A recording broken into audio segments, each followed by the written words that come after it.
पर शिव महापुराण की कथा वो कथा है जिसको लोगों ने धारण करा और एक लोटा जल ले जाकर शंकर भगवान को समर्पित करना प्रारंभ करा, मतलब अपने भीतर उसको उतारा, अपने भीतर उसको धारण किया, अपने भीतर उसको उतारा। और आज छोटे से छोटा बच्चा क्यों ना हो, छोटे से छोटा व्यक्ति क्यों ना हो, छोटे से छोटा एक बच्चा 5 साल का, 6 साल का, 10 साल का बच्चा भी हाथ में एक लोटा लेकर शिव मंदिर जाने के लिए जागरूक है। और ये जरूरी है। आप गुरु के दरवाजे तक जा रहे हो, गुरुद्वारे तक जा रहे हो, आप मंदिर के द्वार तक जा रहे हो, मंदिर के द्वार तक पहुंच रहे हो, आप किसी संत सदगुरु की शरणागति तक पहुंच रहे हो, तो ये एक आपके जीवन का एक आनंद है।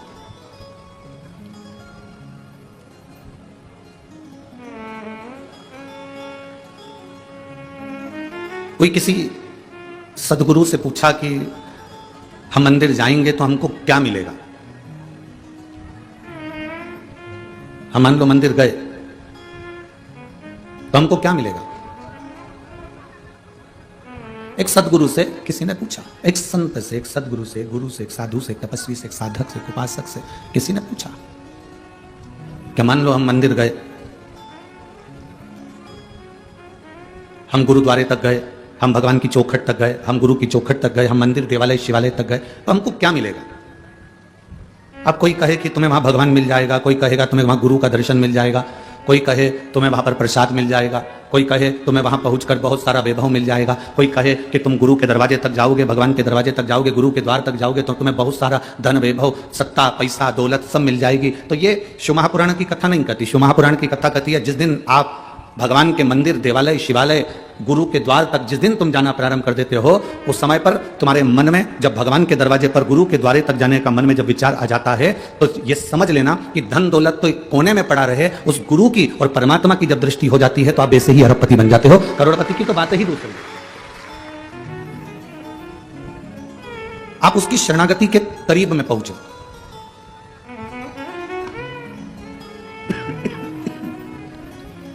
आप उसके नजदीक पहुंचे हो, आप उसके करीब पहुंचे हो। चलो एक बात और सरल भाषा में लो। एक छोटा सा पोता दादाजी की गोद में बैठता है तो उसकी जेब का पेन लेके उठता है। बोलो सही है कि गलत? उसकी जेब में कोई डायरी रखी है तो डायरी निकाल लेता है। बोलो सही है कि गलत? दादाजी की गोद में बैठा है तो मोबाइल रखा है तो मोबाइल निकाल लेगा, डायरी रखी है डायरी निकाल लेगा, पेन रखा है पेन निकाल लेगा। और दादी की गोद में बैठा है तो उसके पास में जो पर्स में डब्बियां रखी है, लौंग की डब्बी है, इलायची की डब्बी है, सुपारी की डब्बी है, तंबाकू की डब्बी है, उसके उसके उसके पर्स में, उसके बैग में जो जो सामान होगा, छोटा सा बैग है तो उसकी चेन खोलेगा, दादी के पास बैठेगा, माँ के पास बैठेगा, चेन खोल के उसमें जो जो सामान होगा, उसका भले वो लाली लिपस्टिक क्यों ना, जो भी सामान उसके बैग में होगा वो उस बैग में से निकाल ले। बोलो सत्य है कि गलत है? जम के तो बोलो जरा। ठीक है। दादाजी की गोद में बैठा तो दादाजी का कुछ ना कुछ सामान लेके उठा, दादी की गोद में बैठा तो दादी का कुछ ना कुछ सामान लेके उठा, नानी की गोद में बैठा तो कुछ ना कुछ सामान लेके उठा, नाना की गोद में बैठा तो कुछ ना कुछ सामान लेके उठा। उसी तरह हम सबके दादा, दादी, नाना, नानी, वो एक, वो ईश्वर, वो परमात्मा, वो मेरा ओघड़दानी, वो शंभू, वो भोलेनाथ, उनकी गोद में जब हम बैठते हैं तो कुछ ना कुछ लेकर उठते ही हैं। खाली उठते ही नहीं।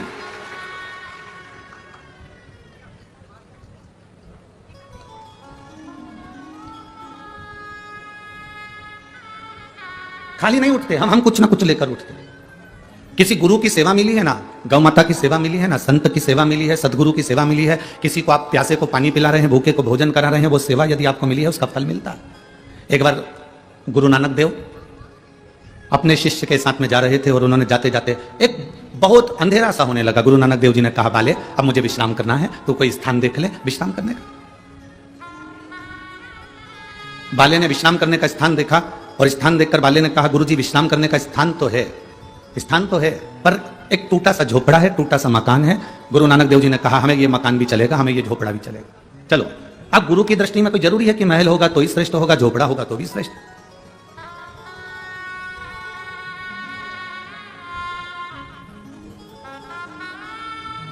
बड़ा महल हो उसमें ज्यादा भजन होता है, या छोटा झोपड़ा हो उसमें ज्यादा भजन होता है। ये झोपड़े और महल से मतलब नहीं होता, उसमें रहने वाले जो जीव हैं, उसमें रहने वाले जो व्यक्ति हैं, उसमें रहने वाले जो परिवार के लोग हैं, उनसे मालूम पड़ता है कि रहने पर भजन कितना हो रहा है, रहने पर कीर्तन कितना हो रहा है।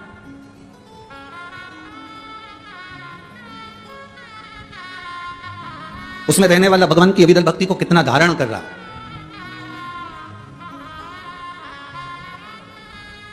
राजा भैया जायसवाल जी, हम एक बात कहना चाहेंगे। हम बहुत सारी कथा करते करते वहीं पहुंच गए, पर एक सत्यता का विषय है। हम सुबह सुबह मॉर्निंग वॉक करने के लिए उठते हैं, तो ऐसा कहीं नहीं कि कहीं नहीं उठते, सब जगह उठते हैं। पर हम उठकर पूरी मॉर्निंग वॉक कर लेते हैं, भगवान का भजन कर लेते हैं, कीर्तन कर लेते हैं, मंत्र जाप कर लेते हैं, अपने कमरे में पहुंच जाते हैं, तब तक कोई जजमान या जजमान पत्नी नहीं उठ पाते। और आपके यहाँ ठहरे पहले दिन से देख रहे हैं कि हम उठते हैं, उसके पहले आप लोग उठकर झाड़ू भी लग जाती है, रंगोली भी डल जाती है और दिया भी लग जाता है। ये प्रभु कृपा। एक ये राजकुमार जी जायसवाल जी का घर देखा, और एक छत्तीसगढ़ में हम कथा करने गए थे, वहां पर भी एक जायसवाल परिवार ने कथा कराई। क्या नाम था उनका? वेणुगोपाल जायसवाल। वो वेणुगोपाल जायसवाल की धर्म पत्नी स्कूल में टीचर, और वेणुगोपाल कोई कंपनी में काम करता है, हाँ कोई छोटा मोटा वो काम करता, वेणुशंकर जायसवाल। अब उन्हें कथा ले ली। अब कथा ली, और कथा लेने के बाद वो 3 बार कुबेरेश्वर धाम पर आया। अब 3 बार में से 2 बार तो हम नहीं मिले, 1 बार हम उसको मिले। हम थे ही नहीं 2 बार में, तो जिस समय हम थे उस समय वो मिला, वेणुशंकर जायसवाल, छत्तीसगढ़ कौड़िया है ना, कौड़िया। अब वो आते से ही बोला, गुरुजी हमने कथा ली है, और कथा लगभग लिए हुए देखो ये शिव का अनुभव है, ये हमारे जीवन के कुछ अनुभव हैं जो आपके बीच में हम कभी कभी कह देते हैं, नहीं तो अपने अनुभव कभी नहीं कहते। हम जितना बन सकता है कथा करने का प्रयास करते हैं। उसने कहा गुरुदेव कथा ली है और 4 महीने बचे हैं, और 1.5 साल पहले हमने कथा ली। हमने कहा हो गई तैयारी?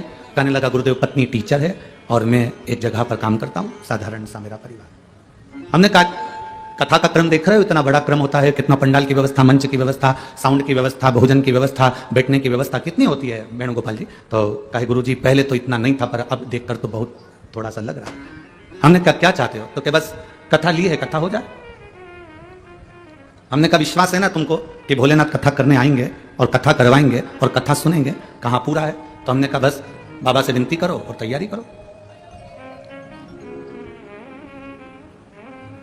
गए, उनके दोस्त ने उनको कह दिया कि एक प्लाट खरीदना है और उस प्लाट में मैं चाहता हूं कि तू भी मेरा पार्टनर बन जा। उसने कहा पार्टनर तो बन जाऊंगा, पर इतना धन नहीं है कुछ भी, थोड़ी सी पैसा कथा के लिए रखा है, शिव पुराण करवाना।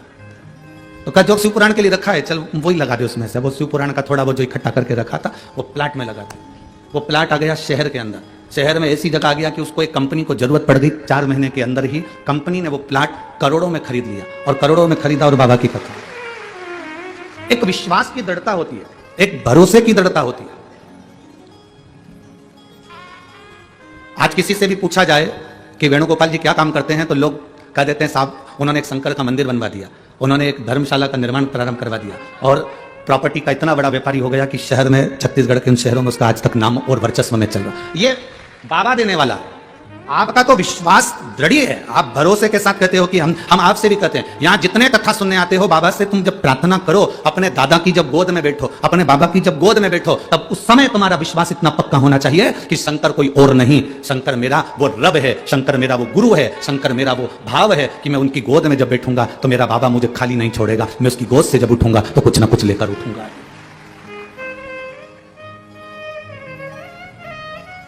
एक महिला यहां पर बैठी है जिसको डॉक्टर ने भी नीचे बैठने का मना कर दिया था। पांव में तकलीफ थी, घुटने में तकलीफ थी, कमर में तकलीफ थी, गैप था, और डॉक्टर ने कह दिया था कि तुम नीचे कभी नहीं बैठ पाओगे।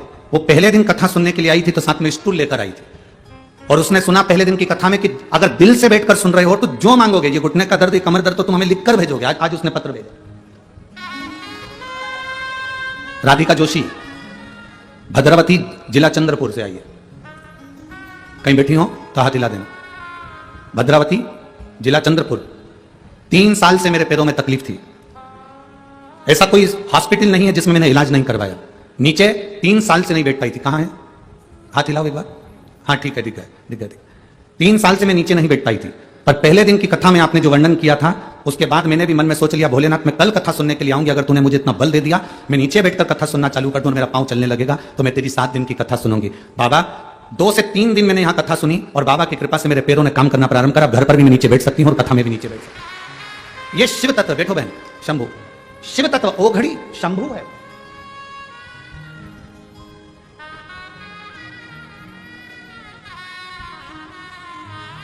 आप जब उसकी शरणागति में जाएं तो आपके भीतर अलग एक ऊर्जा होना चाहिए, एक ऊर्जा।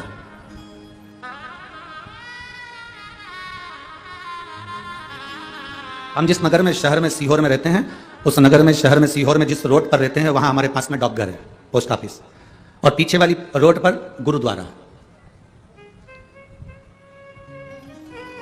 अब जब भी कोई गुरुद्वारे का दर्शन करने के लिए या वहां से जो भी प्रसाद लेकर हलवे का निकलता, और हम भी वहां जाते गुरुद्वारा दर्शन करने के लिए, और जब भी कोई, हम जब नहीं पहुंच पाते, कोई निकलता तो हलवे का प्रसाद हमको दे जाता। अब जितने गुरुद्वारे से आने वाले, हम उनसे एक ही बात कहते हैं, दादाजी से मिलिए आए?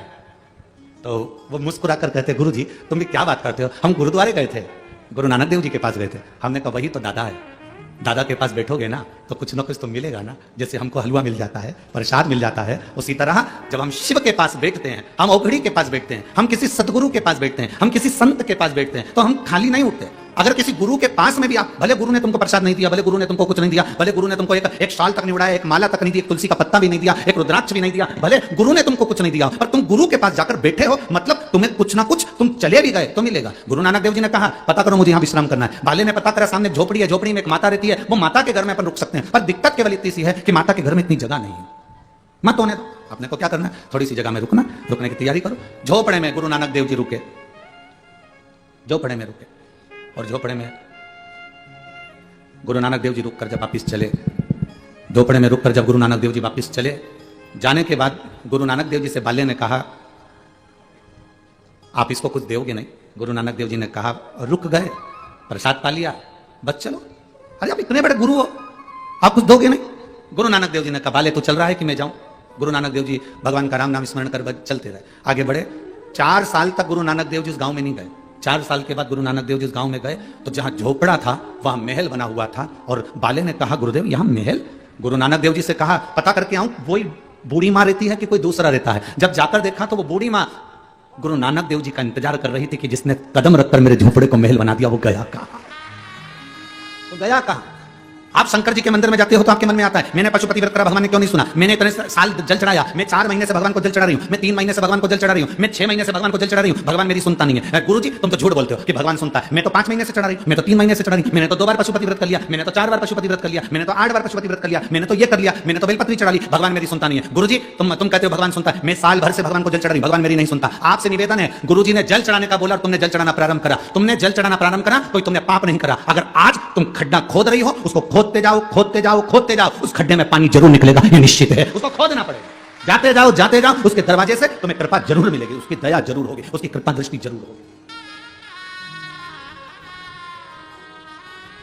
शंभो शरणे हरि मांगू घड़ी रे घड़ी, दुख काटो दया करी न दर्शन आओ। शंभो शरणे पड़ी मांगू घड़ी रे घड़ी, दुख काटो दया करी न दर्शन आओ। हम उसके दरवाजे से कुछ नहीं मांगे तो भी सब कुछ देता, सब कुछ। हम बस उसके द्वार तक पहुंचे, हम बस उसकी चौखट तक पहुंचे।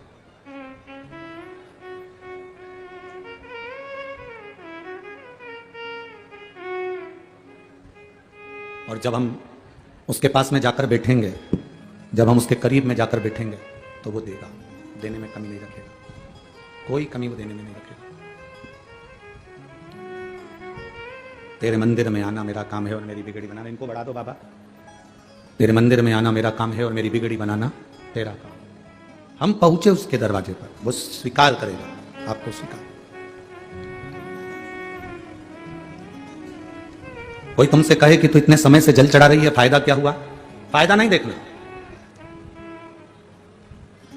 तू इतने समय से भगवान के मंदिर जा रही है, फायदा क्या हुआ? फायदा नहीं देखना।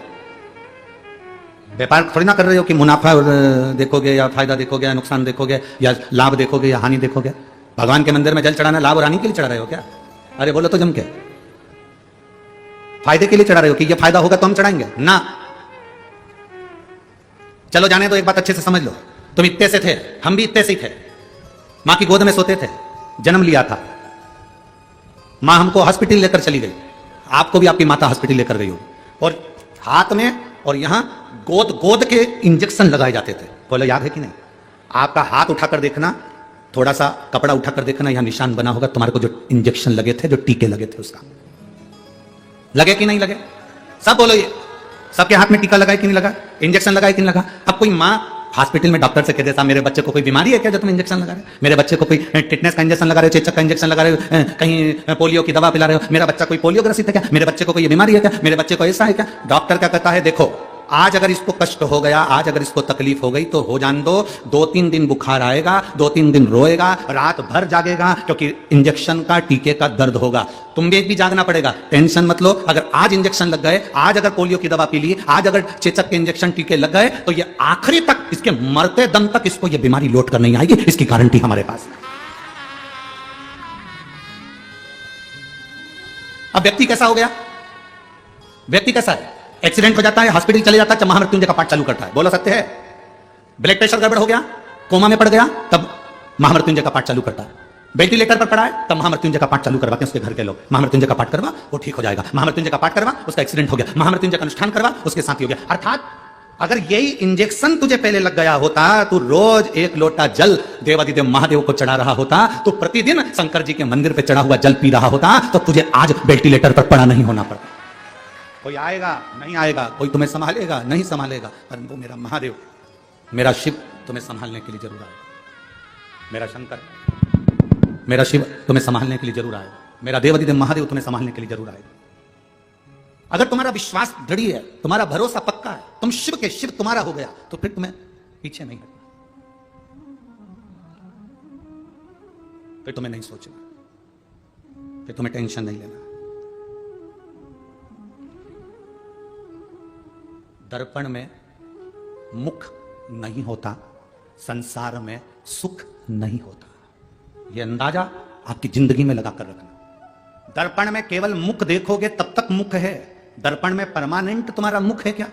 अरे बोलो तो जम के, नहीं। दर्पण में मुख नहीं होता और इस संसार में सुख नहीं होता। देखोगे तो दर्पण में मुख दिखेगा, और अगर दिल से देखोगे तो 5,000 की नौकरी में भी सुख दिखेगा, नहीं तो नहीं दिखेगा।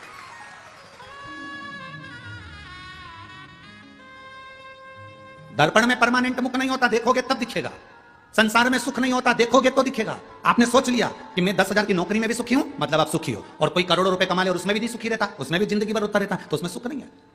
आप 2 रोटी खा रहे हो और सुखी जिंदगी जी रहे हो, तो आपको रूखी रोटी में भी सुख नजर आएगा, और नहीं तो कोई घी की भी दे देगा तो सुख नजर नहीं आएगा, उसमें सुख का भान नहीं होगा। दर्पण में मुख नहीं होता और संसार में, बोलो बोलो जम के बोलो, सुख नहीं होता। दर्पण में मुख देखना पड़ता है और संसार में सुख देखना पड़ता है। आपके घर में जितना धन है, जितना वैभव, जैसी गाड़ी, जैसा बंगला, उसमें आप सुख देखोगे, आपको सुख मिलेगा। आप दूसरे के घर में झांकोगे, आप दूसरे के ओर देखोगे तो सुख का अनुभव नहीं होगा। आप दूसरों से अपने जीवन को कंपेयर में रखोगे, अपने जीवन को संतुलन देखोगे कि मेरे बराबर है कि नहीं, ना मैं उसके बराबर हूं कि नहीं, नहीं, हमको नहीं देखना।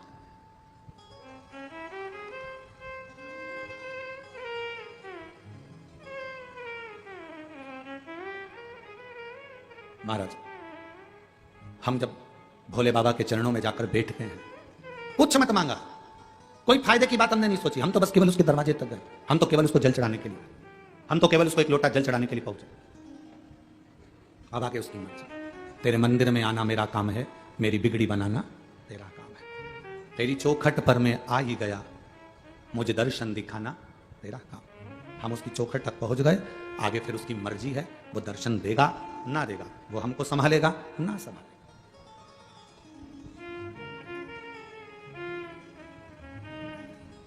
दो जगह गिरना होता है, एक रोड पर चल रहे हो तब गिर गए,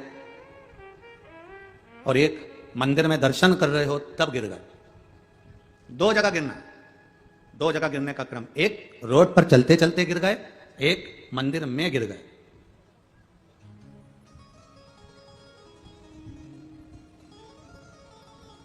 मंदिर में गिरे तो उसके चरणों की रज, उसके दरवाजे की धूल, मिट्टी शरीर में लेकर उठे। रोड पर गिरे, संसार के लोगों की वो भाग दौड़, वो मिट्टी लेकर उठे। बनी में गिर जाओ तो कोयला लेके उठे। अब उठे शरीर गिरा, उसने भगवान के चरणारविंद की रज हमारे शरीर में चिपकी, हम उसको लेकर रोड पर गिर गए, वहां मिट्टी पड़ी थी, धूल पड़ी थी, वो लेकर उठ गए। दोनों जगह में अंतर है। परमात्मा के चरणों में गिरने में अंतर है, वहां गिरे, उसकी चौखट पर गिरे हो तो वो संभालेगा, और किसी के साथ जाते जाते गिर गए तो जो साथ वाला है वो संभालेगा, पर जिसकी चौखट पर गिरे हो वो अंतिम समय तक संभालेगा, और जिसके साथ चलते चलते गिरे वो केवल हॉस्पिटल तक संभालेगा, उसके बाद नहीं संभाल सकता। शंभो शरणे पड़ी मांगू घड़ी रे घड़ी, दुख काटो दया करी दर्शन आपो, दया करी दर्शन आपो। शिव की अविरल भक्ति एक सुख देती, एक आनंद की अनुभूति। हाँ, हम कहते हैं कि जल चढ़ाने वाला व्यक्ति एक लोटा जल चढ़ाता है तो कल्याण होता है। हम कहते हैं केवल उसके कल्याण तक की बात मत करो, 71 पीढ़ी तक के कल्याण की बात करिए। बोलो ईमानदारी से बोलो री जीजियो, जितने लोग कथा सुन रहे हैं यहाँ, बनी की जीजी और बनी के जी जाओ, जरा अच्छे से बोलना, समझदारी से बोलना। शिव पुराण सुनने से पहले जितने महाराज तुमको कथा सुनाते थे वो 7 पीढ़ी की बात करते थे। बोलो करते थे कि नहीं करते थे? 7 जन्म की बात करते थे कि नहीं करते थे? केवल शिव महापुराण में ही तुमने 71 पीढ़ी सुनी है, इसके पहले सुनी क्या?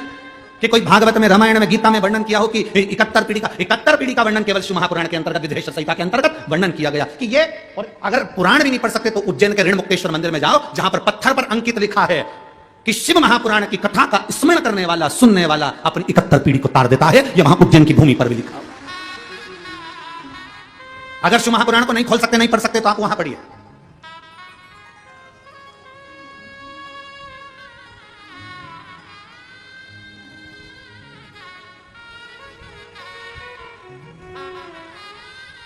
आप अध्ययन तो करो, आप पढ़ो तो क्या लिखा है। एक बार श्री देवऋषि नारद भ्रमण करते करते श्रीमन नारायण श्रीमन नारायण श्रीमन नारायण श्रीमन नारायण बोलते बोलते देवऋषि नारद पहुंच गए इंद्रलोक में। जब देवऋषि नारद इंद्रलोक में पहुंचे, देवऋषि नारद जब इंद्रलोक में पहुंचे तो वहां बहुत सारी अप्सराएं नृत्य कर रही थी, बहुत अप्सराएं नृत्य कर रही थी। एक अप्सरा देवऋषि नारद ने देखी जिसका नाम था बपू। कौन सी अप्सरा है? नाम बोलो आप लोग। बपू। कौन सी अप्सरा है? बपू। एक बपू नाम की अप्सरा वहां एक कोने में खड़ी थी, ना नृत्य कर रही थी ना गायन कर रही थी, खड़े, जिसके मस्तक पर त्रिपुंड लगा हुआ था।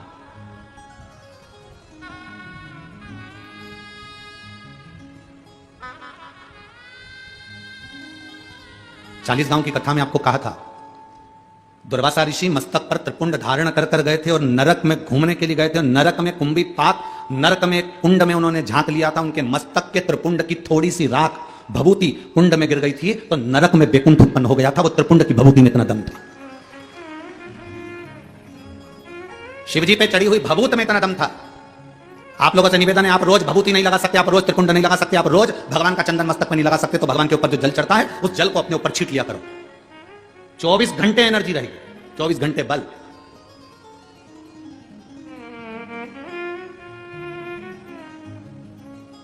और आज इस व्यासपीठ से कहने में पीछे नहीं हटेंगे।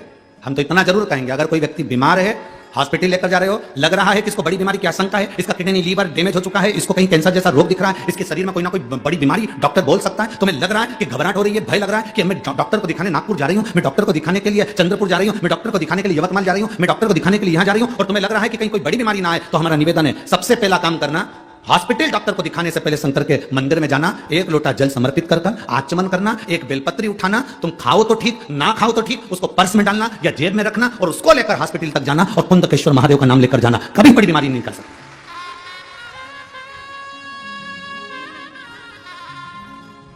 उससे मिलने से पहले, डॉक्टर से मिलने से पहले महादेव से मिलो। अकाल मृत्यु वो मारे जो काम करे चंडाल का, काल उसका क्या बिगाड़े जो भक्त हो महाकाल का। जो शिव की आराधना करता हो, शंकर से मिलकर गया हो, शिव से मिलकर।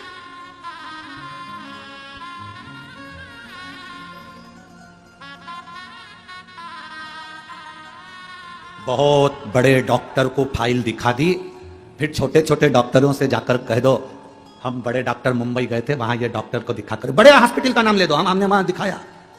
फिर छोटे डॉक्टर को दिखाओ, छोटे तुम्हारे गांव के, तुम्हारे शहर के हॉस्पिटल में जाकर दिखाओ। वो फाइल देखते से ही कह देगा अरे ये तो वहां के हॉस्पिटल की है। फिर वो कहेगा जब तुम वहाँ दिखाया है तो फिर हम थोड़ा बहुत ट्रीटमेंट देख लेते, फिर उसने थोड़ा बहुत ट्रीटमेंट दे दिया। उसी तरह हॉस्पिटल जाने से पहले तुम जब शिवालय तक चले जाते हो, शंकर के मंदिर चले जाते हो, बड़े डॉक्टर से मिल लेते हो। इससे बड़ा डॉक्टर कौन होगा, तुम ईमानदारी से बोलो, जो अपने ससुर का सिर काटकर बकरे का मुंह लगा दे। कितनी जोरदार प्लास्टिक सर्जरी है।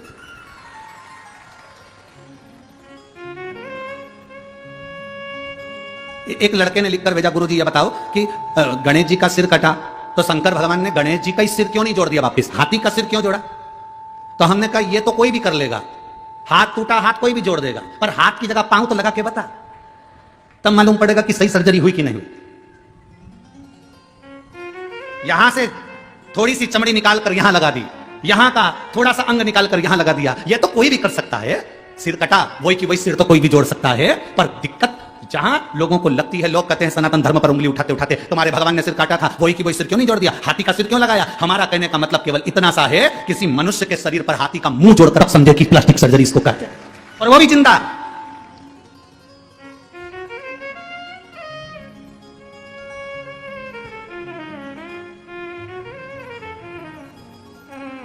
एक व्यक्ति ने हमसे कहा, गुरुजी देखो तुम्हारे सनातन धर्म में, तुम्हारे हिंदू धर्म में कितनी सारी पुराणे हैं, कितने सारे वेद हैं, कितने सारे शास्त्र हैं, कितने सारे ग्रंथ हैं, और हमारे धर्म में केवल एक, बाकी के जितने धर्म है सब में एक पुस्तक, एक ग्रंथ, एक किताब है, और तुम्हारी इतनी किताब।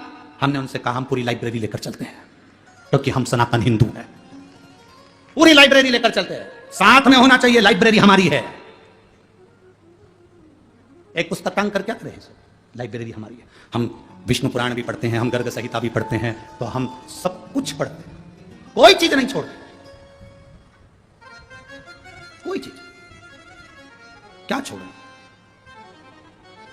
तुम्हारे हाथ में किसी संत की पुस्तक आ जाए तो उसको भी पढ़ो, किसी वेद पुराण शास्त्र ग्रंथ जो आया उसका अध्ययन होना चाहिए, उसका अध्ययन हो।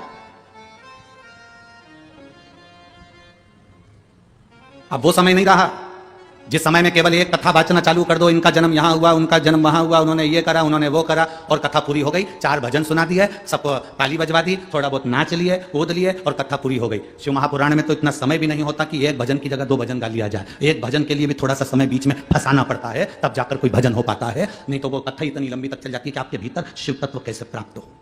हम जिसके लिए आए, हम जिस परमात्मा को प्राप्त करने के लिए आए, हम जिसके दरवाजे पर आए, वो हमें कैसे मिले।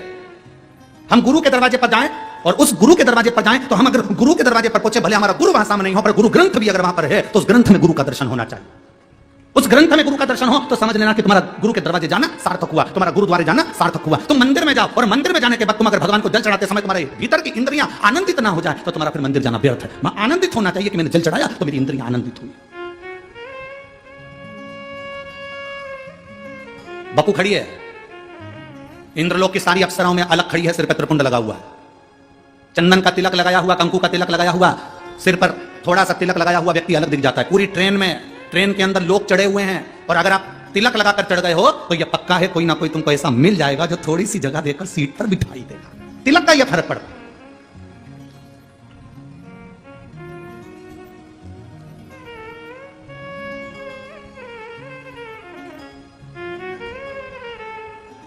आप थोड़ा सा तिलक लगाए, आपको सम्मान मिलेगा। बहुत बहुत हम कहेंगे आप लोगों को थोड़ी सी काली मिर्ची भी लग सकती है, क्योंकि हमारी बात से लोगों को जरा काली मिर्ची लाल मिर्ची थोड़ी ज्यादा लगती है। हम कहेंगे आप लोगों को थोड़ा सा लग सकता है। बोल दूं क्या? बोलो, जम के तो बोलो, बोल दूं। एक कायदे के वस्त्र जब पहनकर आप कहीं जाते हो ना, तो किसी के बाप में दम नहीं है कि तुम पर निगाह उठाकर देख ले। जब वस्त्र कायदे का नहीं होता तो लोग फायदा उठाते हैं, वस्त्र कायदे का नहीं होता तो लोग फायदा उठाते हैं। घाव पांव में है तो डॉक्टर से पूछना कि पट्टी क्यों बांधता है। डॉक्टर को मालूम है अगर पट्टी नहीं बांधूंगा तो ये मक्खी उस घाव पर बैठेगी, इसलिए जितना हो सके पट्टी बांध कर चलोगे तो फिर ये आड़ी टेढ़ी मक्खी नहीं झूमेगी।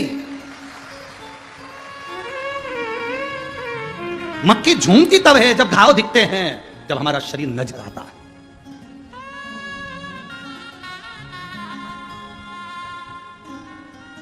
अपने तन को, मन को जितना ढक सकते हो उतना ढक कर चलिए। भजन को जितना ढक सकते हो उतना ढक कर चलिए। भोजन को जितना ढक सकते हो उतना ढक कर चलिए। भजन, भोजन, धन और नारी जितनी पर्दे में रहती है उतनी सेफ रहती है, उतनी सेफ है। भजन पर्दे में, माला जप रहे हो गौमुखी के अंदर, भोजन कर रहे हो थोड़ा अंदर। पहले के जमाने में लोग भोजन घर में करते थे और सोच कर्म करने के लिए बाहर जाते थे, फ्रेश होने बाहर जाते थे। आज के जमाने में बाहर खाते हैं, घर में। विचित्र है ना, विपरीत। सारी होटलों पर खाकर आएंगे और किसी के यहाँ अतिथि के यहाँ मेहमान के जाएंगे, जाते से पूछेंगे टॉयलेट का। अब तू जब इतना पूरी होटलों में खाकर पीकर आया, खूब शान सत्ता से बड़े बड़े 5 स्टार में खाया, वहां टॉयलेट जाता? आते से ही अतिथि के घर में हमको, पहले घर में खाते थे, बाहर जाते थे, अब बाहर खाते हैं, घर में जाते हैं। इतना विचित्र। और क्या कहते हैं, हम बहुत पढ़े लिखे हैं। अरे सुनने हो, अच्छाई अपने घर में होना चाहिए, अपने भीतर। अपने और पराये का अंतर क्या होता है मालूम है आप लोगों को? अपने और पराये का कभी अंतर देखना हो ना, तो अपने और पराये का अंतर क्या होता है? अपना व्यक्ति कुछ बोलता है तो कान में बोलता है, और पराया व्यक्ति जब भी बोलता है तो पूरे गांव में बोलता है। अगर अपना व्यक्ति हमारी अच्छाई और बुराई हमारे कानों में आकर बताए, ए बेटी तूने कपड़े अच्छे नहीं पहने, ए बेटा तूने काम अच्छा नहीं करा, ए बेटा तूने अच्छा करा, ए बेटा तूने अच्छा करा, तूने अपने कानों में आकर कोई बोले तो समझ लेना कि अपना व्यक्ति है। और अपना ही व्यक्ति अगर पूरे गांव में जाकर हमारी बुराइयां करे, अपशब्द करे, चिल्ला चिल्ला कर बोले, आड़ा टेढ़ा बोले, तो समझ लेना हमारे अपने भी अपने नहीं हुए, ये तो पराये के बराबर है। अपना होता तो कानों में कहता, पराया है इसलिए चिल्ला चिल्ला कर रोडों पर कह रहा है, दूसरों से कह रहा है, मोहल्ले में कह रहा है, समाज में कह रहा है, गांव में कह रहा है, परिवार में कह रहा है। अपना होता तो कानों में आकर कहता, बेटा ये गलत है, बेटी ये गलत है। कानों में आकर कहो, वो सुधारेंगे। गांव में जाकर कह रहे हो मतलब तुम पराये हो, तुम अपने हो ही नहीं सकते। अपने और पराये का सबसे बड़ा भेद यही होता है, अपना व्यक्ति कानों में आकर कहता है, बेटा ये गलत है, बेटी ये अच्छा है, बेटी ये गलत है। और पराया व्यक्ति पूरे गांव में डोंडी पीट पीट कर कहता है, बताओ उसने ऐसा कर दिया, हमारे रिश्तेदार, हमारी ये, हमारा ही वो, और उसने ऐसा कर दिया। बस वो अगर डोंडी पीट पीट कर कह रहा है, भले तुम्हारा खुद का है, साथ ही है तुम्हारा, पर वो पराये से भी पत्थर है, वो पराये से भी पत्थर। अपना अपना होता है। बहुत धीरे से समझाया जाए, बहुत धीरे से समझाया जाए कि ये गलत है, ये सही है, ये ठीक है। बपू, देव ऋषि नारद ने देखा कि मस्तक पर त्रिपुंड लगाकर, तिलक लगाकर खड़ी है और भगवत स्मरण में डूबी हुई है। उसके मस्तक के तिलक से पहचान गए नारद जी की ये शिव भक्त है, ये शंकर की उपासक है, ये शंकर की आराधना करने वाली है, ये शंकर की उपासक है। उसकी पहनावे से, उसके चेहरे से पहचान गए कि ये शंकर की उपासक है। जो शिव जी के मंदिर में लोटा भर के जल चढ़ाना प्रारंभ कर देता है, उसको ब्यूटी पार्लर जाने की जरूरत नहीं पड़ती, उसके चेहरे पर कुछ चमक आ जाती है, अपने आप चमक आती है, अपने आप उसका ग्लो बन जाता है। उसको ज्यादा कुछ रगड़ने की जरूरत नहीं पड़ती, क्योंकि महादेव को इतना रगड़ के आती है।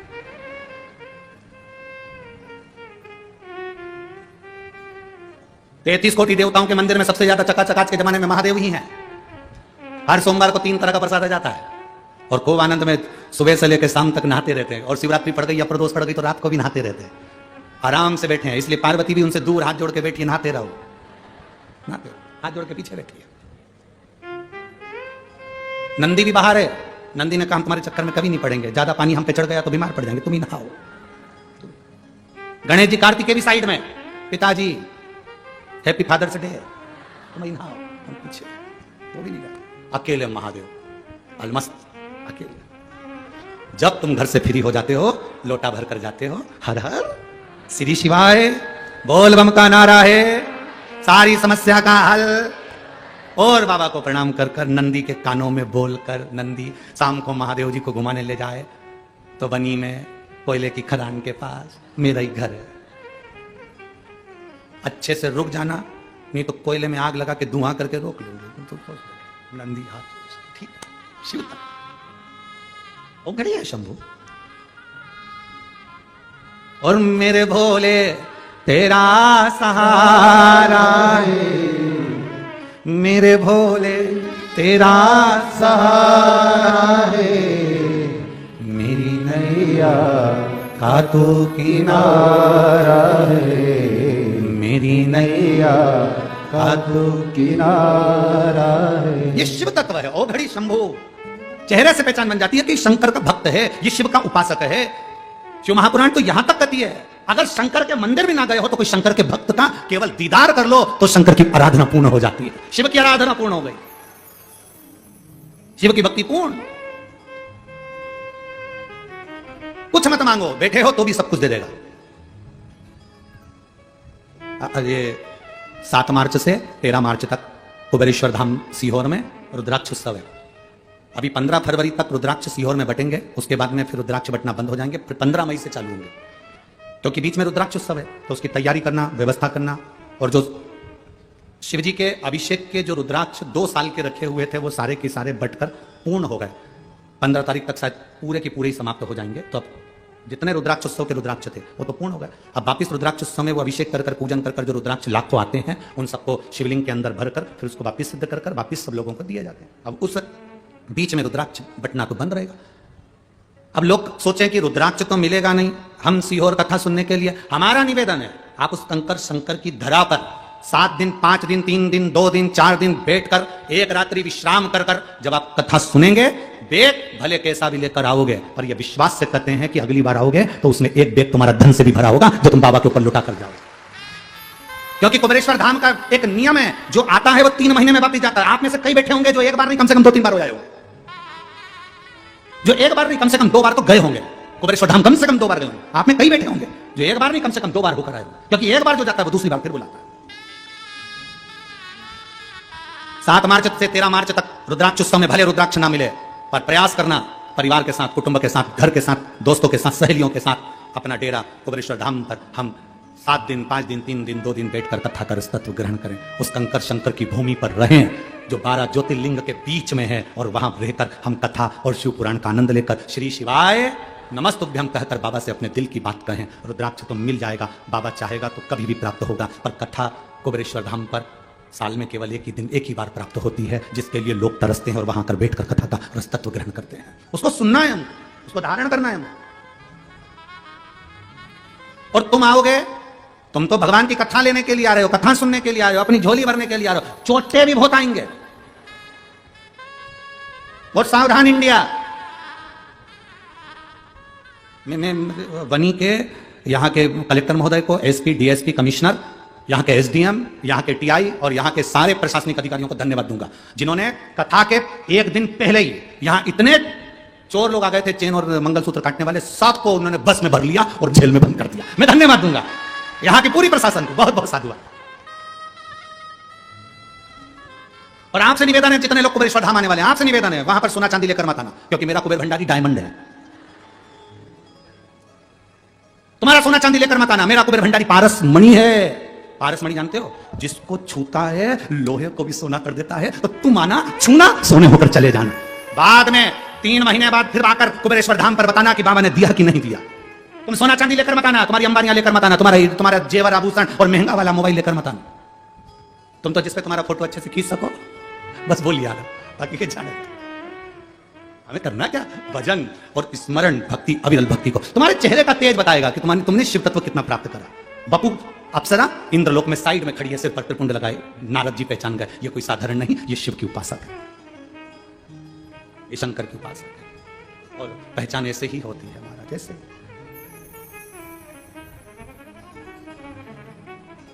पहचान करने का तरीका भी है।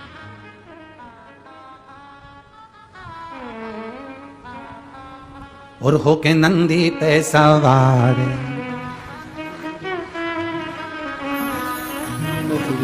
से आए है मेरे नंदी पे सवार, काशी नगरी से आए है मेरे भोलेनाथ के भक्तों की पुकार। होके नंदी पे सवार काशी नगरी से आए हैं मेरे भोलेनाथ। सुन के भक्तों की पुकार, होके नंदी पे सवार काशी नगरी से आए है मेरे भोलेनाथ। सुन के भक्तों की पुकार, होके नंदी पे सवार काशी नगरी से आए हैं मेरे भोलेनाथ। सुन के भक्तों की पुकार, होके नंदी पे सवार काशी नगरी से आए है मेरे भोलेनाथ। राधे राधे जय हो।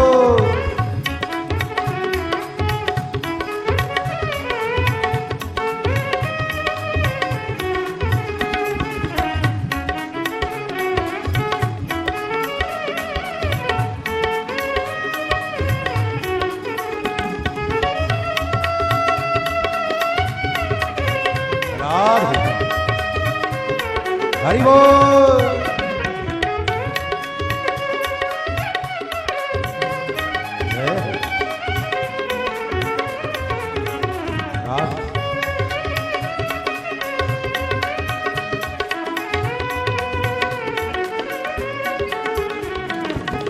राधे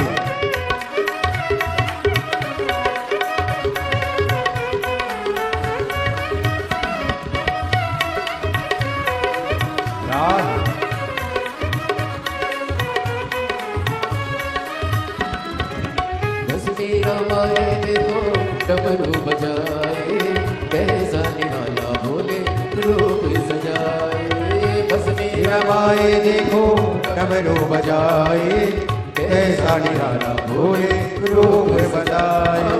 बस मेरा माए देखो डमरू बजाए कैसा निराला भोले रूप सजाए। बस मेरा रमाए देखो डमरू बजाए कैसा निराला भोले रूप सजाए। है सर्वोपहार होके नंदी पे सवार काशी नगरी से आए है मेरे भोलेनाथ। गले में है सर्वोपहार होके नंदी पे सवार काशी नगरी से आया है मेरे भोलेनाथ। होके नंदी पे सवार सुन के भक्तों की पुकार काशी नगरी से आए है मेरे भोलेनाथ। राधे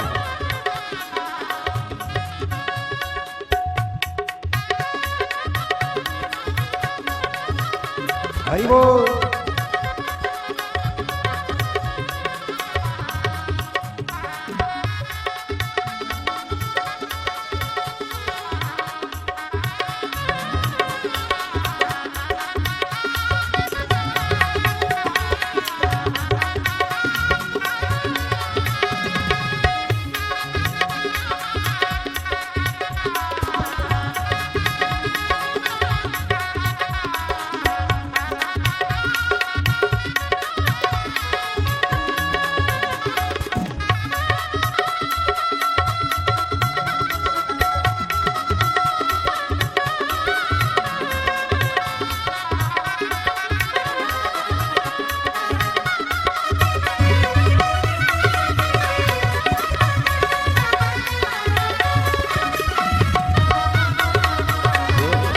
राधे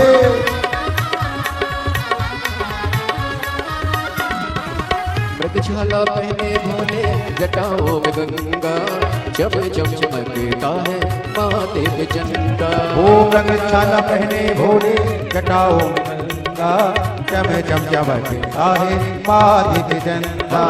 मृगशाला पहने भोले जटाओं में गंगा जब जब चमकता है माथे पे चंदा।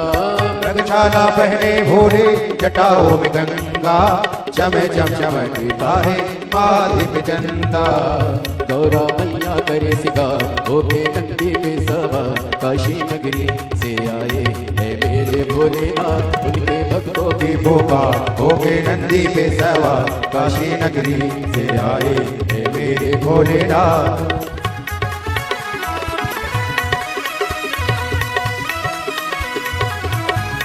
राधे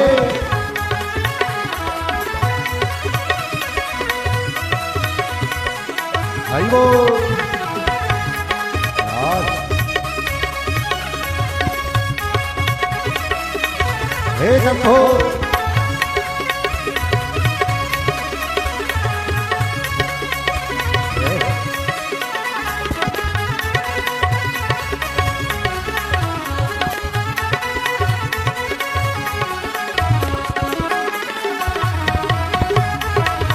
राधे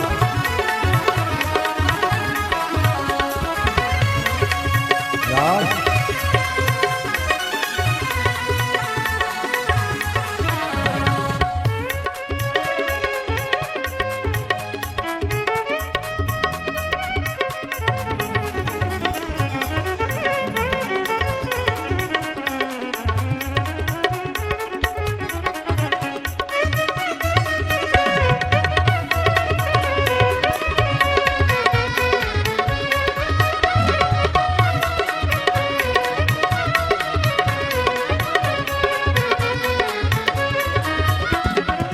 देवों के देव इनकी महिमा महान है, भोले भक्तों के ये तो भोले भगवान है। देवों के देव इनकी महिमा महान है, भोले भक्तों के ये तो भोले भगवान है।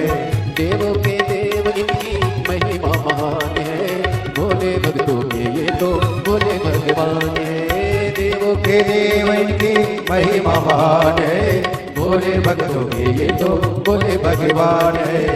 करने भक्तों का उद्धार होके नंदी पे सवार, काशी नगरी से आए हैं मेरे भोलेनाथ। सुन के भक्तों की पुकार होके नंदी पे सवार, काशी नगरी से आए हैं मेरे भोलेनाथ।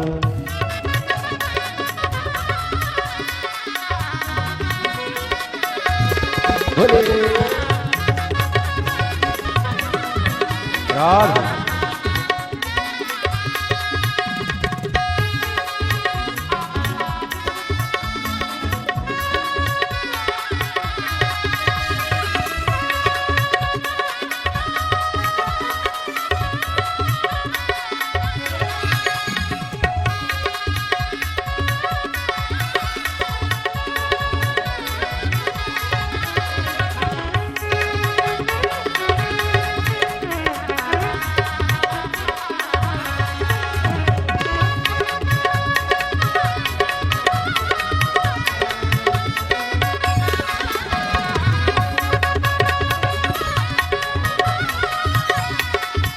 राधे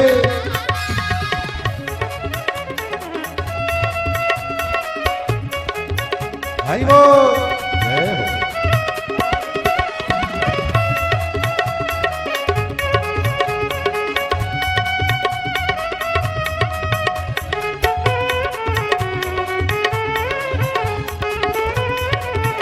राधे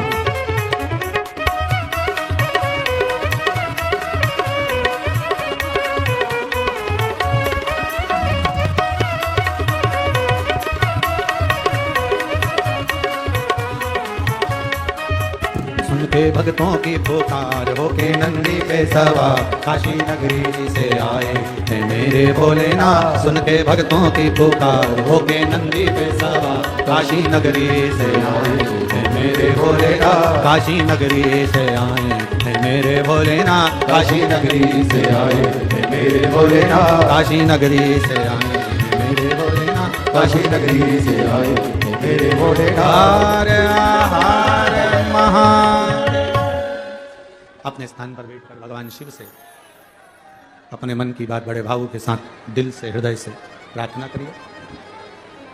जहां जगह मिले वहां बैठकर बाबा से अपने मन की बात कहिए। कार्यकर्ता भी जहां जगह मिल जाए वहां बैठे और बाबा से प्रार्थना करें, बड़े भावों के साथ आनंद के साथ दिल से बाबा से निवेदन।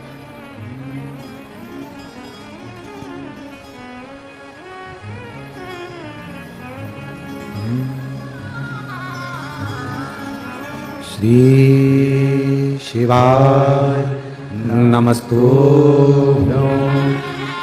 श्री शिवाय नमस्तुभ्यं। श्री शिवाय नमस्तुभ्यं। श्री शिवाय नमस्तुभ्यं। श्री शिवाय नमस्तुभ्यं। भोला सब दुख काटो मारा, ओ भोला सब दुख काटो मारा। शिव शंकर जपो तेरी माला, भोले बाबा जपो तेरी माला।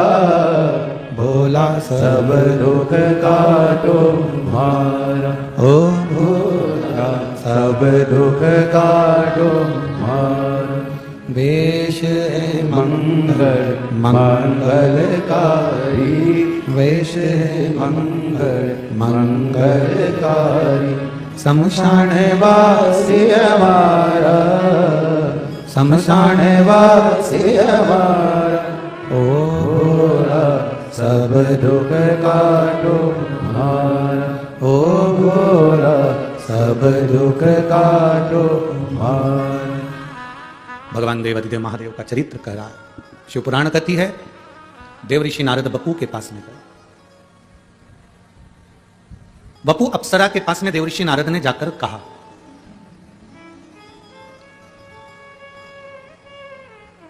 कुछ भारी काम होता है ना, प्रबल काम, तो किसी अच्छे को ही सौंपा जाता है, किसी अच्छे को ही दिया जाता है। कई लोग ये विचार करते हैं कि मंदिर में जैसे 4 ट्रस्टी हैं, गुरुद्वारे में कोई 5 लोग ट्रस्टी हैं, गुरु के आश्रम में कोई 5 लोग 6 लोग ट्रस्टी हैं, या किसी मंदिर में, शिवालय में, देवालय में कोई 5-7 लोग ट्रस्टी हैं। 4 लोग कोई काम ही नहीं करते और एक व्यक्ति बहुत काम करता। लंगर लगाना है तो वही लगाएगा, व्यवस्था करना है तो वही करेगा, मंदिर में जल भरना है तो वही भरवाएगा, नल की मोटर सही करवाना है तो वही करवाएगा, कहीं कुछ पकवान बनवाना है तो वही बनवाएगा, मंदिर की पुताई करवाना है तो वही करवाएगा, कोई कपड़ा सिलवाना है तो वही सिलवाएगा। तो कभी कभी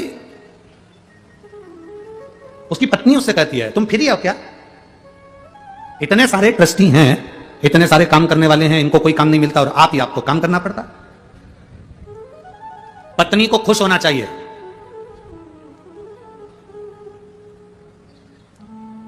तुम्हारा पति दुकान पर है, 22 लाख रुपए उसको घर भेजना है। दुकान पर 2 लोग हैं, एक नौकर है और एक उसका बेटा है।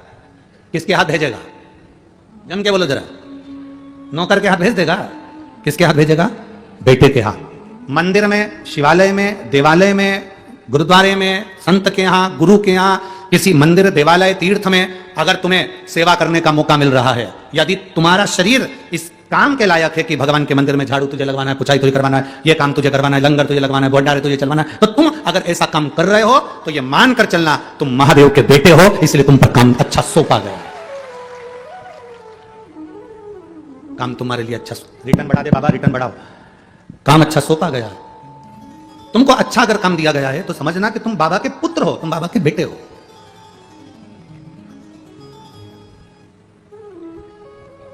अच्छा कार्य यदि मिल जाए तो समझ लो कि ये उसकी कृपा से हमको मिला, ये उसकी दया से हमको मिला। मेरे बाबा तेरी नौकरी सबसे बढ़िया है, सबसे बड़ी, तेरे दरवाजे की चाकरी सबसे बढ़िया है, सबसे बड़ी। जब से तेरा गुलाम हो गया, तब से मेरा भी नाम हो गया। जब से तेरा गुलाम हो गया, तब से मेरा भी नाम हो गया।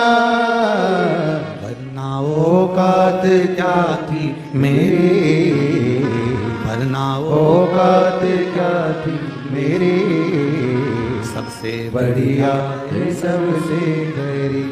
सेवा का मौका मिले तो समझ लेना कि आप बाबा के बिल्कुल करीब हो, बिल्कुल करीब। लंगर लगा रहे हो, अहंकार मत करना कि मैं लंगर लगा, नहीं, तुम बाबा के बिल्कुल करीब हो। भंडारे कर रहे हो, तुम बाबा के बिल्कुल करीब हो। किसी प्यासे को पानी पिला रहे हो, बाबा के करीब हो। किसी बीमार व्यक्ति की औषधि का खर्चा उठा रहे हो, बाबा के करीब हो। किसी विद्यार्थी की विद्या का अध्ययन करवा रहे हो, तुम बाबा के करीब हो, बहुत करीब। एक पत्र है,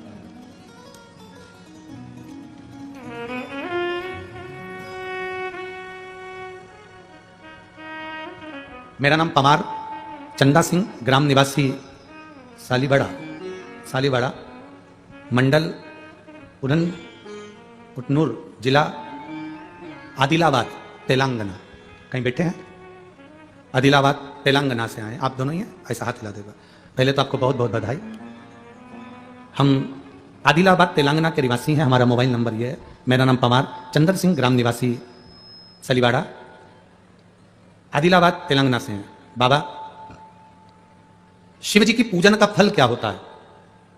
शंकर भगवान के मंदिर में झाड़ू लगाना, पोछा लगाना, सेवा करना। लोग भले हंसकर जाएं, पर गुरुजी कितना भी दुनिया हंस ले, एक बार मेरा बाबा उनका मुंह जरूर बंद करता है और वो जवाब भोलेनाथ देता है। गुरुदेव, मेरे 2 बेटे, कोई काम नहीं, कोई बिजनेस नहीं, कोई धंधा नहीं।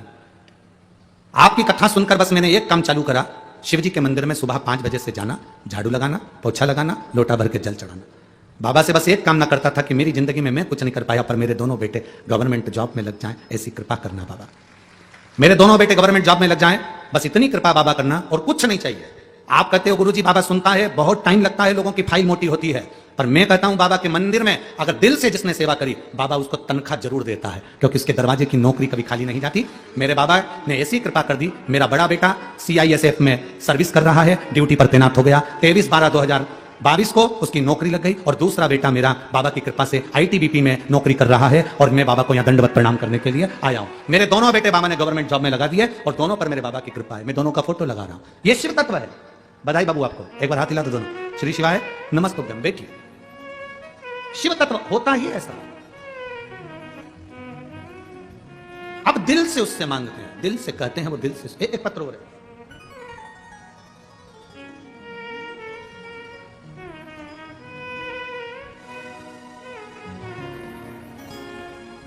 रितु सुरेश ठाकुर, निवासी यवतमाल।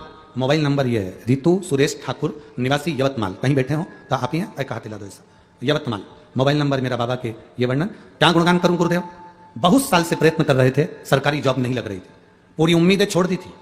2018 में एक पेपर दिया था, वो पेपर का भी रिजल्ट नहीं आया था।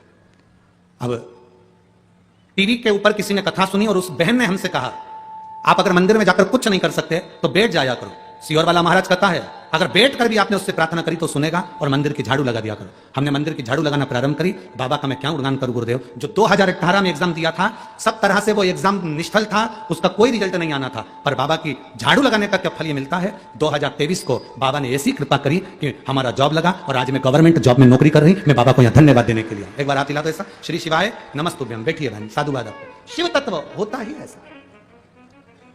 खाली ना जाता कोई दर से तुम्हारे, खाली न जाता कोई दर से तुम्हारे, मैं भी खड़ी हूँ बाहर बसारे। अपने हृदय लगा लो,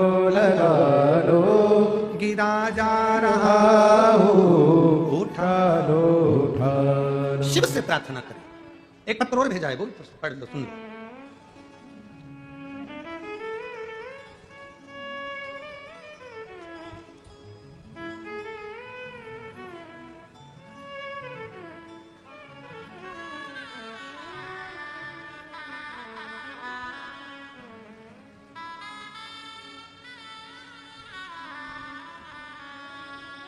मेरा नाम मंजूषा युवराज हिंगे है। मैं ग्राम आसोला, तहसील जिला यवतमाल की रहने वाली। कहीं बैठी हो, हाथ हिला सकती हैं। कहीं बैठी हो। मेरा नाम मंजूषा युवराज हिंगे, मैं ग्राम आसोला, तहसील जिला यवतमाल की रहने वाली। कहीं बैठी हो तो हाथ हिला सकती हैं। दिख गई? हाथ हिलाओ एक बार, ऐसे तो दिख जाओगे। हाँ दिख गए हो, ठीक है। श्री शिवाय नमस्तुभ्यम। मैं ग्राम आसोला की रहने वाली हूं गुरुदेव। आपने कल कथा में कहा था तालाब में एक पत्थर डालो, उसकी लहर उठती है, वो आखिरी किनारे तक जाती है, फिर वो लहर की एक लहर वापस उसी कंकर तक आती है। गुरुदेव सत्य मायने में माने, हम जिस क्षेत्र से हैं उस क्षेत्र में बहुत साधारण परिवार से हैं हम लोग। बड़ी सी बड़ी बीमारियां आती हैं, परिवार के कई लोग शराबों में डूबे रहते हैं, कर्जे में लदालूम रहते हैं, लोगों के पास इतना पैसा भी नहीं होता कि वो सही से बीमारी का इलाज करवा सके। गुरुदेव 200 रुपये पगार मिलती है और पूरा घर उसी पगार में अपनी जिंदगी जीता है। गुरुदेव पर आपकी कथा कोयले की खदान में काम करने वाले एक एक छोटे से लेकर बड़े तक के लिए है। गुरुदेव जब कोई व्यक्ति 200 रुपये कमाने के बाद भी अपने घर का गुजारा करता है ना, तो उसके मन में एक उमंग रहती है। हमारे क्षेत्र के कई लोगों ने आपके बल पर दारू छोड़ दी, आपके बल पर मीट खाना छोड़ दिया, आपके बल पर हमारे क्षेत्र के लोगों ने भगवान शिव को मानना चालू कर दिया। गुरुदेव आप केवल जायसवाल जी के लिए कथा में नहीं आए हो, आप हम जैसे 200 रुपये में काम करने वालों के लिए कथा कहने के लिए आए हो। गुरुदेव हम 200 रुपये कमाने वाले बड़े कहीं जगह जाकर कथा नहीं सुन सकते, क्योंकि परिवार पूरा रहता है। कैसे 200 रुपये की रोजंदारी पर काम करने वाला कैसे दूसरी जगह जाकर कथा सुन ले, कैसे खर्चा कर दे? हमारे पास में वो खर्चा भी नहीं। आज गुरु जी यहाँ कथा हो रही है, सिख समाज को भी धन्यवाद दे रही हूं और जायसवाल जी को भी धन्यवाद दे रही हूं और जो जो इस कथा में सेवा कर रहे हैं उनको धन्यवाद दे रही हूं कि इतने समय के बाद हम सभी को भंडारे के माध्यम से कुछ पकवान खाने का मौका मिला है। मैं साधुवाद देती हूं। बाबा, पूरी मजदूर और पूरी मजदूरों की ओर से आपको और शिव पुराण को धन्यवाद देती हूं। आप लोगों को धन्यवाद। बैठो बहन, बहुत बड़ी हिम्मत करी आपने लिखने की, आपको साधुवाद है। बैठिए। श्री शिवाय नमस्तुभ्यं। ये शिव तत्व है।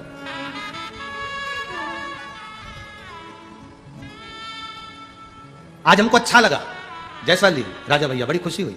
यहां सिख समाज के भी लोग बैठे हैं, हमको बड़ा प्रसन्नता हुआ। इस चीज की प्रसन्नता, हमारे पास लोग प्रश्न करते थे, आप कथा करिए ना, आपको भंडारे से क्या मतलब है, इतने लोगों को भोजन क्यों करवाते हो, जो आता है वो भोजन करके जाता है। आज हमें प्रसन्नता है कि हमारा कथा करना सार्थक हो गया, कम से कम लोगों के मुख में कुछ निवाला तो गया। आज हमें सार्थकता सिद्ध हो गई शिव महापुराण की, आज सिद्धता है। श्रद्धा बेटी, आपकी कथा करवाना सार्थक हो गई आज इस पत्र के माध्यम से। सार्थक। सुनो, करो, जो बन जाए अपने हाथों से कर चलो। यह मानव शरीर सहज नहीं है, सहज नहीं। जब ये पानी की बोतल देने वाले फर्स्ट और सेकंड बैरिगेट के अंदर बोतल बांटते हैं तो हमारे को दिल दुखता है। ये बोतल खरीद कर ला सकते हैं, बोतल उनको दी जाए जो धूप में बैठे हैं, जो धूप में बैठे हैं। 200 रुपए में से 20 रुपए ऑटो वाले को देकर या पैदल चलकर बहुत दूर से आ रहे हैं। कथा सुनना है, बैठना है, बाबा की कथा है, सुनना है। हमने सुना है सीवर वाला बाबा आता है, कथा कहता है तो लोगों के दुख मिटते हैं, पंडाल से वो खुश होकर जाता है। ये तमन्ना लेकर जब वो शिव की कथा तक आता है तो जी कोई खाली नहीं जाता। ये मेरा विश्वास करता है 3 महीने में बाबा भंडार भर कर देता है। आप आए जरूर हो इतनी दूर से कथा सुनने के लिए। आज कथा का चौथा दिन हो जाएगा, कल 5वां दिन, 6वां दिन और 7वें दिन का विराम। 3 दिन की कथा और बची है। ये झोली भर भर कर ले लो, जितनी लूट सकते हो लूट लो। ये शिव नाम का हीरा मोती है, जिसने लूट लिया उसने लूट लिया, जो रह गया वो बाद में पछताता है। फिर वो दूसरी जगह कथा सुनने के लिए आता है। गुरुजी, हमारे शरीर में ये रोग आ गया इसलिए हम कथा के पंडाल में आए, हमको ये कमी पड़ गई इसलिए हम कथा के पंडाल में आए, हमारे यहाँ ये कर्जा हो गया इसलिए हम कथा के पंडाल। बाद में पछताता और फिर कथा के पंडाल में पहुंचता। अभी मौका है, 3 दिन और बचे हैं। दिल से जाओ, उमंग लेकर जाओ कि मेरे बाप से, मेरे पिता से, मेरे दादा से मिलने जा रहा हूं और वो कुछ ना कुछ देकर भेजेगा। खाली नहीं भेजेगा, वो भेजेगा तो देकर भेजेगा। 7 मार्च को अगर सीहोर की कथा में आओ तो ये उमंग लेकर आना कि तुम अपने मायके आ रही हो। सीहोर तुम्हारा मायका है, कुबेरेश्वर धाम तुम्हारा मायका है। और जितने पुरुष सीहोर कुबेरेश्वर धाम पर 7 मार्च को कथा सुनने आओ तो ये सोचकर आना तुम ससुराल आ रहे हो। ससुराल से जमाई और बेटी कभी खाली नहीं जाते, कुबेर भंडारी भर कर ही बैठता। ये तुम्हारे भीतर एक उमंग उत्पन्न होना चाहिए। देव ऋषि नारद ने देखा बपू खड़ी है, उसके सिर पर त्रिपुंड लगा है। त्रिपुंड को देखकर आश्चर्य में पड़ गए। देव ऋषि नारद गए बपू के पास। बपू, तू अप्सरा है? हाँ। कोई नहीं कर सकता इसलिए तुझसे काम है, करते की क्या? अप्सरा बपू ने कहा, मैं करूं? क्या ये सारी अप्सराएं नहीं कर सकती? नहीं। सारी अप्सराओं से पूछा तुम क्या कर सकती हो? अप्सराएं कहती हम सब कुछ कर सकते हैं। दुर्वासा ऋषि के क्रोध को झेल सकती हो? दुर्वासा ऋषि के श्राप को झेल सकती हो? अप्सराएं पीछे हट गई। दुर्वासा ऋषि तप कर रहे हैं, उनकी तप साधना को तोड़ना है। बपू, केवल तुम अकेली हो जो तोड़ सकती हो। बपू अप्सरा ने कहा, मैं? हाँ, मैं अकेली? हाँ। केवल तुम अकेली हो जो ये तप साधना तोड़ सकती हो। तुम में वो बल है। अगर विश्वास निश्चित है तो उसका फल मिलेगा। एक पत्र है, उस पत्र में एक ने लिखा, मेरा नाम संध्या बाउस्कर, मैं नासिक में रहती हूं, मेरा मोबाइल नंबर ये है। कहीं बैठी हैं? संध्या बाउस्कर कहीं बैठी हो तो हाथ हिलाएं। आप ही हैं? बच्ची बुलाई है साथ में? हाँ, लिया उसको, लिया। मैं वर्णन करना चाहती हूँ गुरुदेव। मेरी बहू 3 महीने की गर्भ में थी, तब डॉक्टर, नासिक के डॉक्टर, नागपुर के डॉक्टर, पुणे और मुंबई के डॉक्टरों ने कह दिया था ये बच्चा गिरवा दीजिए, ये बच्चा मत रखिए, इस बच्चे का सिर बड़ा है, इसका भेजा बेकार है, शरीर विकलांग है, इस बच्चे को तुम मत रखो। लेकिन बहुत सालों के बाद तो बाबा ने संतान दी गुरुदेव। मेरी बहू से मैंने कहा, डॉक्टर ने कहा है कि इस बच्चे को मत रखो, इस बच्चे का माइंड काम नहीं करेगा, बोलेगा नहीं, बैठ नहीं पाएगा, चल नहीं पाएगा, हाथ पैर इसके काम नहीं करेंगे, ये पूर्ण तरह से विकलांग पैदा होगा। मेरी बहू ने कहा, नहीं मां, सीहोर वाला महाराज कथा में छाती ठोक कर कहता है कि शंकर पर चढ़ी हुई बेलपत्र साधारण नहीं होती, शिवजी पे चढ़ा हुआ जल साधारण नहीं होता। मां, मैं शंकर पर चढ़ी हुई बेलपत्र खाती रहूंगी और अपने बच्चे को स्वस्थ रखूंगी। भले डॉक्टर कह दिया कि इसको मत रखो, गिरा दो, इसको अवर्षण करवा दो इसका, पर मैं इस बच्चे को अवर्षण नहीं करने दूंगी। गुरुदेव, 5वां महीना पूर्ण हुआ, फिर डॉक्टर को दिखाया तो डॉक्टर ने कहा इस बच्चे का सिर बढ़ चुका है। सोनोग्राफी में आया कि बच्चे का सिर बढ़ चुका है, ये बच्चा नॉर्मल नहीं है। ये बच्चा जीवन भर के लिए बेकार रहेगा, चलेगा नहीं, बैठेगा नहीं, उठेगा नहीं, बोलेगा नहीं, देख नहीं पाएगा, सुन नहीं पाएगा। पर डॉक्टर ने तो कह दिया, पर शिव पुराण तो शिव पुराण है ना गुरुदेव, भगवान शंकर की कथा तो शंकर की कथा है। पूरा भरोसा रखा, एक बेलपत्री लाती, पेट पर रखती, रात्रि को सिराने रखती, 2 दिन बाद उसको खा लेती, जल चढ़ा हुआ पी लेती, और बाबा की कृपा से मैंने 9 महीने निकाले, और बाबा की कृपा से जब बच्चे ने जन्म लिया तो डॉक्टर ने खुद कहा कि यह बच्चा पूर्ण तरह से स्वस्थ है। गुरुदेव, मैंने इस बच्ची का नाम देवांशी रखा है क्योंकि यह देवताओं की दी हुई है।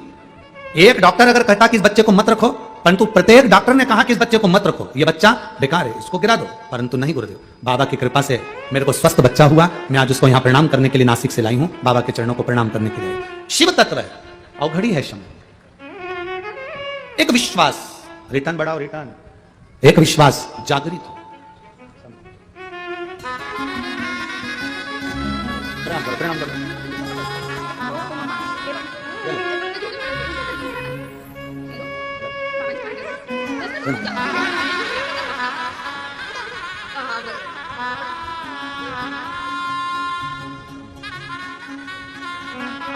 शिव तत्व है, शंभु ओघड़ी है।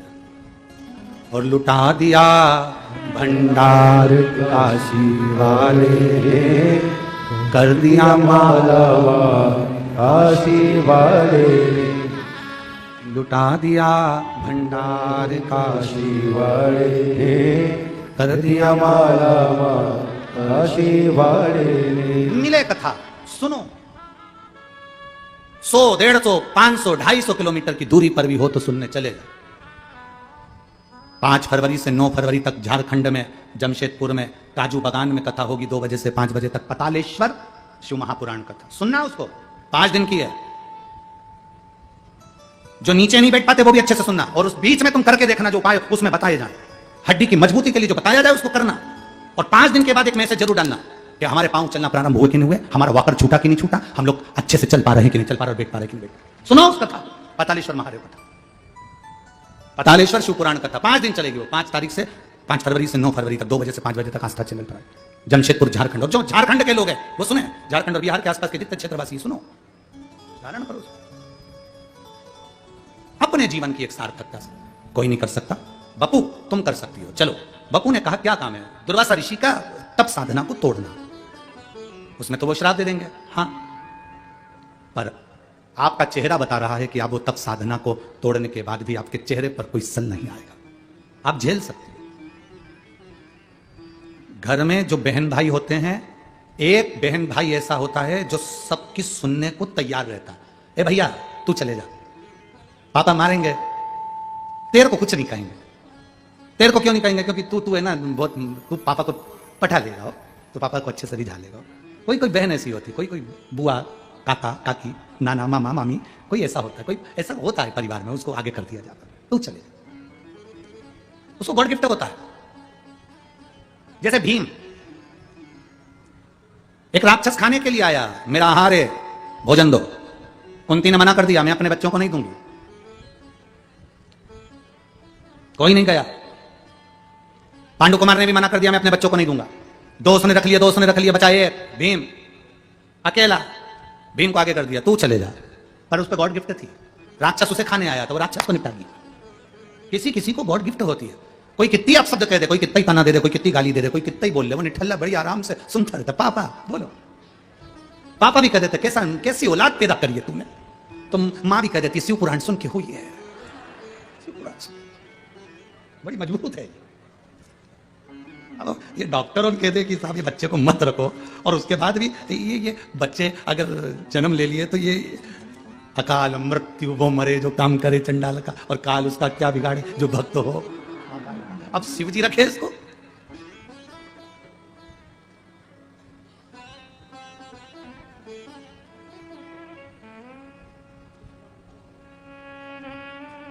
एक विश्वास के साथ चलो, और वो विश्वास के साथ चलोगे तो कार्य में सफलता मिलेगी, निश्चित उसमें लाभ मिलेगा, निश्चित।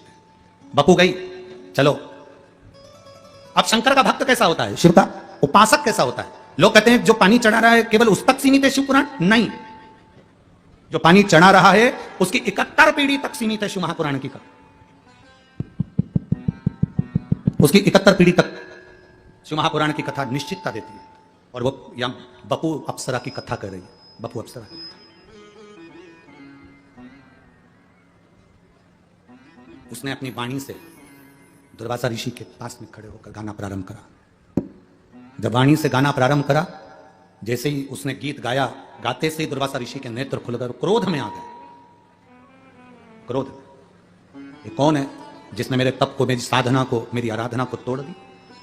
बपू अप्सरा को देखकर क्रोधित हो गए दुर्वासा ऋषि, और क्रोध में आकर उन्होंने बपू अप्सरा से कहा, अप्सरा तुम मेरे तपबल को तोड़ने के लिए आ गई?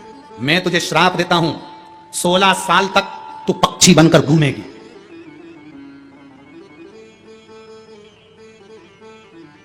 सोलह वर्ष तक तू पक्षी बनकर घूमेगी, ये मेरा श्राप है। बपू अप्सरा की आंख में जल भर गया। दुर्वासा जी से कुछ नहीं बोली।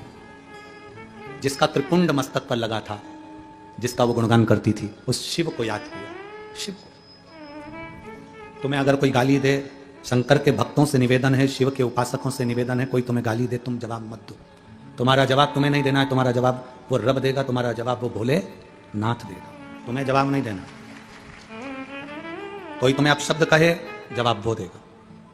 तुम्हें कोई आड़ा टेढ़ा, जैसे भैया ने लिखा था जो वहां से आए हैं, तो उन्होंने लिखा इस पत्र में कि तेलंगाना से जो आए थे, उन्होंने लिखा कि दुनिया हंसती है, हंसने दो। जिस पे दुनिया हंसी है, उसी ने हस्ती लिखी है। जिस पे हंसी है, उसी ने कुछ ना कुछ अच्छा किया है।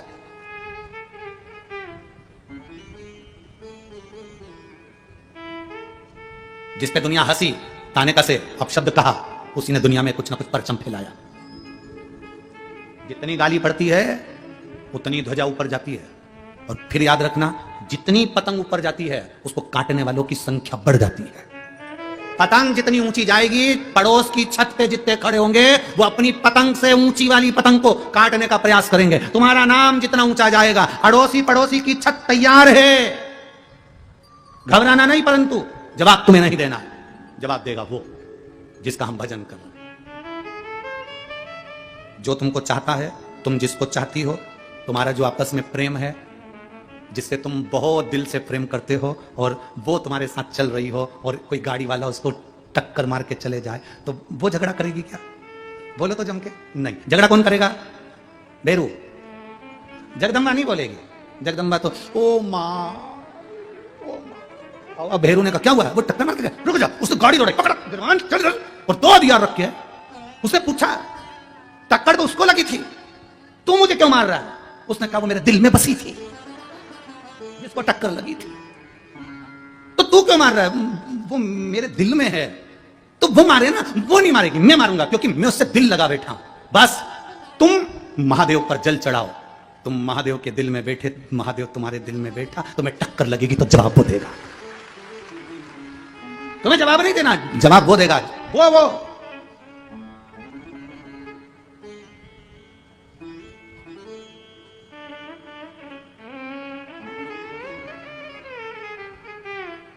अपने को जवाब। गंगा सिर पे लेवे, कल्याण वो कर देवे, भोलेनाथ ब्यूटीफुल। जिससे हमने दिल लगाया, जिससे हमने लगन लगाया। गंगा सिर पे लेवे, कल्याण वो कर देवे, भोलेनाथ ब्यूटीफुल। कल्याण वो कर देवे, भोलेनाथ ब्यूटीफुल। वो है, हमें नहीं सोचना। बपू को श्राप लग गया, तू 16 साल तक पक्षी बनेगी। बपू आंखों में नीर भर ली। जवाब किसी ने नहीं दिया, जवाब दिया महादेव ने। दुर्वासा के सामने प्रकट होगा, इसको कोई वर दीजिए। श्राप लगा, मान रहा हूं, पर इसे वर दो। वर दिया। 16 साल के बाद एक बाण इसको लगेगा, उससे इसके प्राण छूट जाएंगे, और ये फिर अप्सरा नहीं बनेगी, फिर देवी बन जाएगी। ये शिव कृपा। फिर ये अप्सरा नहीं बनेगी, ये देवी बन जाएगी। पक्षी बनकर उड़ रही थी। कुरुक्षेत्र का मैदान था, महाभारत का युद्ध चल रहा था। महाभारत का युद्ध चल रहा था, कुरुक्षेत्र का मैदान था, उड़ रही थी। अर्जुन ने बाण छोड़ा, वो बाण गलत दिशा में चले गया और पक्षी को लग गया। वो पक्षी गर्भ से थी, गर्भ में उसके 4 अंडे थे, 4 बच्चे थे। जैसे ही उसके प्राण छूटे, नीचे गिरी, उसके गर्भ से 4 अंडे बाहर निकल गए। पक्षी, अप्सरा, बपू शंकर की उपासक, उसकी आंख में से जल बह रहा है मरते समय। मैं तो चली जाऊंगी, पर ये मेरे 4 बच्चे जो नीचे अंडे के रूप में गिरे हैं, इनका क्या होगा? उस स्थान पर शंकर भगवान प्रकट होकर बप्पू से कहते हैं, बप्पू तूने मेरे ऊपर एक लोटा जल चढ़ाया है, मैं 71 पीढ़ी तक का ध्यान रखता हूं, तू क्यों चिंता करती है? तेरे बच्चे को कुछ नहीं होने दूंगा। युद्ध के मैदान में एक तरफ कौरव है, दूसरी तरफ पांडव है। युद्ध के मैदान में घोड़े दौड़ेंगे, हाथी दौड़ेंगे, और मेरे बच्चे 4 अंडे यहाँ पड़े हैं, 4 बच्चे पड़े हैं, ये तो उस कुचा जाएंगे, मर जाएंगे। शिव जी कहते हैं तूने जल चढ़ाया है, चिंता मत कर। जल चढ़ाने वाला व्यक्ति मर भी जाता है तो उसके बच्चे की देख रेख भी शिव करता है।